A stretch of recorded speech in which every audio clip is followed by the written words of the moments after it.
Pink and Who Knew on Mansfield 103.2. Good morning, I'm Katie. So if you were listening this time yesterday, you will know that I was frantically trying to get hold of Joe McElderry.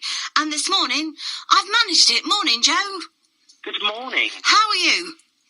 I'm very well, very well, thank you. Now, I appreciate you getting up on your day off, because I know you've had a busy few months, and so you've got a whole month off, is that right? It is, yes. I'm enjoying it.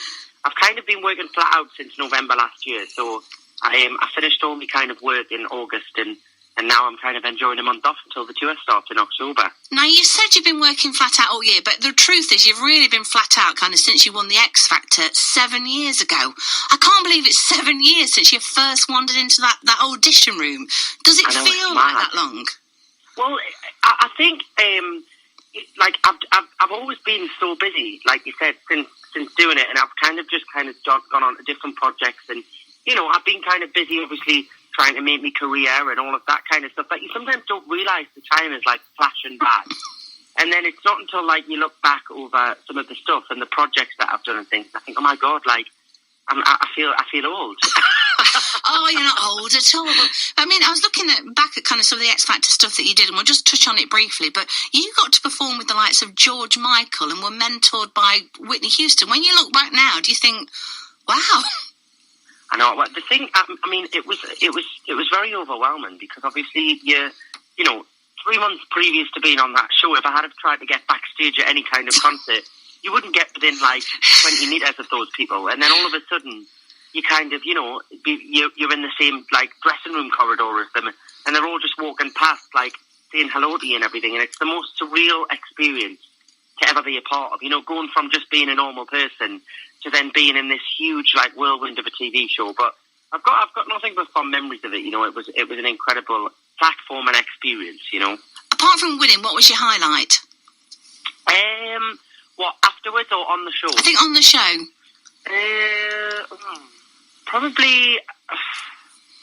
We sang Bohemian Rhapsody with Brian May and Roger Taylor of Queen. And that was pretty amazing.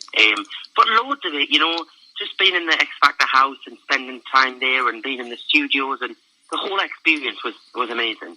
Now, since then, I mean, you've gone on not only to win the X Factor, but you won Pop Star to Opera Star. Then you took part in The Jump. Do you think you're kind of done with reality telly, or could we maybe see you in The Jungle or Strictly? Yes. Well, I'm kind of, you know, I'm one of these people that I don't really kind of, you know, if it's something that's fun and it's something that I can learn something from, or if it's something that when they offer you know, if they say, do you fancy doing this? If at the time I fancy doing it, I'm not one of these people that kind of is like, oh no, I couldn't do that.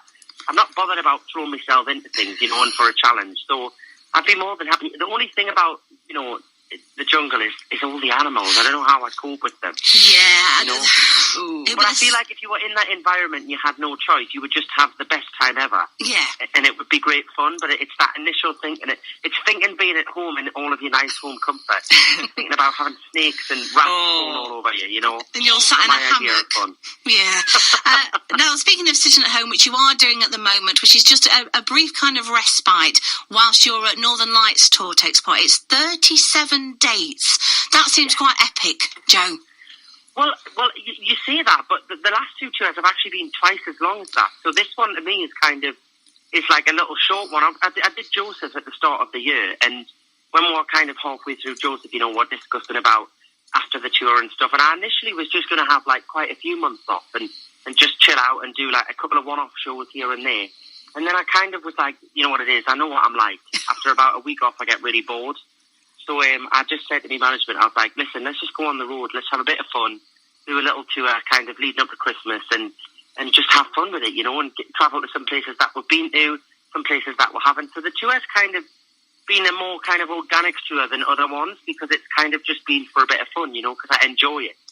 So I'm looking forward to it. We did the first kind of 4 shows, warm-up shows in August, and the reaction went down really well. People seem to really love the material and the show itself and all of the kind of set changes that were made and stuff. So I'm glad, you know, it's always that kind of initial worry of whether people are going to enjoy it, but because we've already done that little bit now, I can kind of just enjoy it as soon as it starts in October. So you're going to be in Mansfield on the 28th of October. Have you ever been to Mansfield before? I don't think I have. I think I've passed through there a few times. You know, when you do all the kind of record promotions and stuff, and you go around the radio stations. I've probably been somewhere near there, but I've never, I've never performed there. Oh, so well, you're in for a treat because the Palace Theatre is an absolutely beautiful venue. And I know when I mentioned you're coming on the breakfast show, I had lots of people going, what time's it going to be on? Is he going to be in? Can we meet it? I was like, hang on, steady on. So I think the response you're going to get is going to be lovely, and you're going to love it here and want to come here more often. Well, I hope so. I love coming to new places because I get to perform, obviously, to people that have seen it before and some people that have never seen the show before, and that's always quite exciting. So I'm looking forward to it. So tour, and then you're doing Panto at Christmas, and then what about next year? Have you had a chance to think about 2017? Yeah, well, I just announced, I think it was last week, that I'm going to be doing the 50th anniversary of the Joseph musical tour, the Technicolor Dreamcoat. So I'll be doing that again from the end of January, I think it is, or maybe start of February, till all the way through till August, I think. So I'm going back on the road with the Technicolor Dreamcoat. Well, Dan and I are definitely going to come and see you. Absolutely. So if you need a guided tour around Mansfield, we'll take you to all the hot spots. Fabulous. Joe, thank you ever so much for joining me this morning. And I have got a pair of tickets to give away to see Joe in concert. So this is the question that I want you to answer. Joe's just mentioned that he's going to be in a musical next year. What's that musical? If you think you know, 66600 is the number to call, and somebody will win a pair of tickets to see Joe at the Palace Theatre on the 28th of October. Joe, thank you ever so much, and we will see you soon. Thank you. Have a lovely day. And you take care. All right, bye. Bye. So if you want those Joe McElderry tickets, Joe is going to be appearing in which musical next year? 666